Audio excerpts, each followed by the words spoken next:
We'll guide you through how to make an Outlook account. If you find this useful, then consider subscribing and liking the video. We'll be doing this on a computer, but you can go and do it on a phone. So first of all, you need to go and open up a web browser. I'll just use Chrome or come to a search engine, but you can use your web browser and the web search engine of your choice.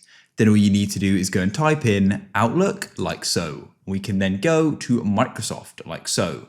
As Outlook is a part of Microsoft, then all you need to do is go and click on Create Free Account. So first of all, you need to go and choose your email for your Outlook. So in this case, I'm going to have robtuckerbusiness@outlook.com, and I'll go and press Next. You then need to go and choose a password for your account. Make sure it's something you remember and that it's safe and secure. After you've entered in a password, you then need to go and enter in your name, which I'll do now, and your surname as well. And then you can go and click on Next. You then need to go and enter in your birthday and also your country and region. And you can then go and click on Next. Then you just need to go and prove you're a human. And just like so, your Outlook inbox is now going to go and load. And you can now go and start using that email to sign up for things and send and receive emails with it.